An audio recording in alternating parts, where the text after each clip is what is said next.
আজকের মিটিংয়ে মোটামুটি গতানুগতিক সিদ্ধান্তগুলোই হয়েছে।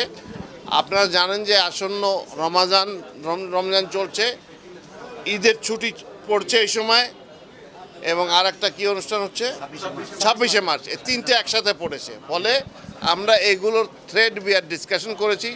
একই সাথে এর আগের মিটিংটাতে আমরা ফ্যাক্টরি যাতে এই ঈদ উপলক্ষে শ্রমিক অসন্তোষের সমস্যা থাকে সেগুলো মিনিমাইজ করার জন্য যা যা পদক্ষেপ নেওয়া দরকার সেগুলো সংশ্লিষ্ট সকলের সাথে আলাপ করা হয়েছে। যেমন শ্রমিকদের বেতন নির্ধারিত সময় তাদের যে আলাপ হয়েছে সেই নির্ধারিত সময় যাতে দেওয়া হয় সেটা আমরা নিশ্চিত করার জন্য যাতে বিকেএমইএর প্রধানরা আসছিলেন তাদের সাথে কথা বলেছি। এছাড়া আরও বিভিন্ন, যেমন যে যাত্রীরা যাতায়াত করবে সেসব জায়গায় যাতে চাঁদাবাজি না হয়, কেউ চিন্তাই না হয়, সেগুলোর ব্যবস্থার জন্য এই ঈদে জামা জুতো অ্যাকসেসরিজের ডিসকাউন্ট। তারপর শপিং মলগুলোতে যেটা পুলিশ কমিশনার বলেছেন এর আগে সেগুলোর ব্যবস্থা করেছি। মোটামুটি এই তো। নিরাপত্তা ঝুঁকি তো দেখতেছি না আমি।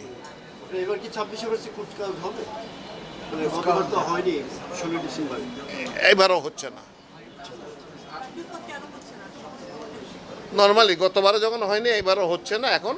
কারণ আমরা এখন আছি একটা প্রধান উপদেষ্টা বলেছে একটা ওয়ার ফুটিংয়ে আছি, আমরা আনন্দ করার মেজাজে নাই।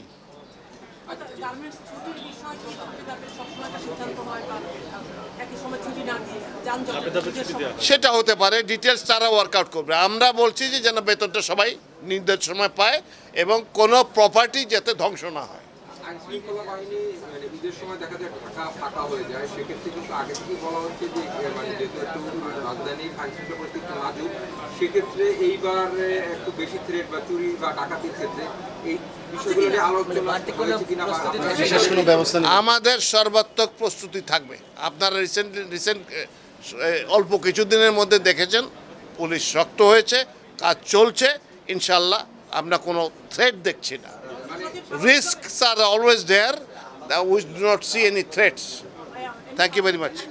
Thank you very much. এটা আপনারা বিবেচনা করবেন।